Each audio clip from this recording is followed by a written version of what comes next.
Donc j'ai sélectionné des plantes qui permettent de réaliser des tisanes pour favoriser la concentration, parce que je me suis dit qu'au travail, c'est bien aussi de favoriser la concentration.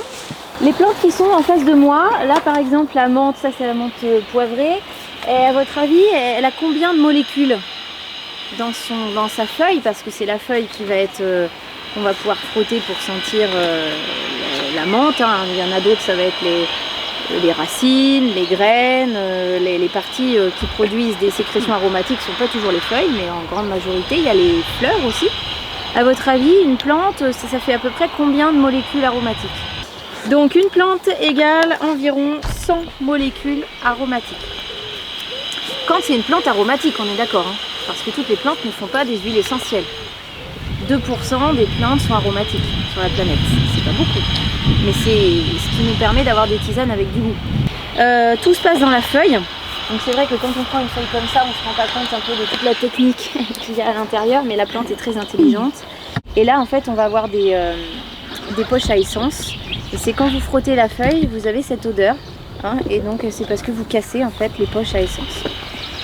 Si je regarde une feuille d'un point de vue technique, faculté de biologie, je vais avoir toute une industrie en fait, hein, dans la feuille, l'énergie solaire qui est captée, et ça me permet la photosynthèse. Cette photosynthèse me permet du métabolisme primaire pour la plante, et ça lui permet tout simplement de grandir, survivre, se reproduire, etc.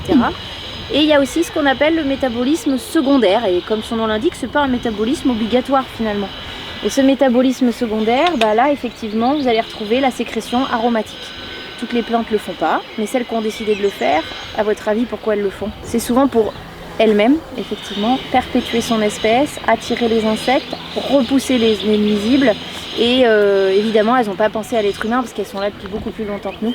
Si on regarde le principe de la distillation, alors les huiles essentielles, donc on a les plantes aromatiques, elles sont récupérées, soit vous pouvez les utiliser comme ça, et en tisane ça marche très bien. La plante fraîche, elle a moins de principes actifs que la plante sèche. Il y a une concentration de principes actifs, et donc effectivement on a des diagrammes qui montrent qu'en cours de séchage, la concentration des principes actifs augmente. Le principe de distillation, c'est que du coup, on va mettre les feuilles aromatiques, ou voilà, hein, la partie utilisée, dans l'alambic. Vous allez faire chauffer de l'eau. Cette eau chauffée va donc se transformer en vapeur d'eau, va casser les poches à essence comme on le fait quand on frotte, hein, avec nos mains, mais de manière beaucoup plus en grande quantité. Et l'essence aromatique, qui est volatile, va ensuite, avec la vapeur d'eau, être entraînée dans un serpentin. Ça va avoir pour un effet de refroidissement. Et donc, on va, dans l'encensier, récupérer l'eau florale, c'est le sous-produit de la distillation, donc c'est une grosse quantité d'eau florale, et l'huile essentielle c'est le surnageant.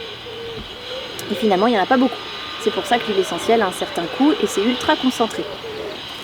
Les alambics aujourd'hui ils sont plutôt en inox, avant ils étaient en cuivre, l'alambic en cuivre reste très artisanal et c'est assez rare quand même. Maintenant c'est plus de l'inox et on se retrouve voilà, avec quand même une matière qui n'interagit pas avec l'huile essentielle, et ça c'est important de le savoir.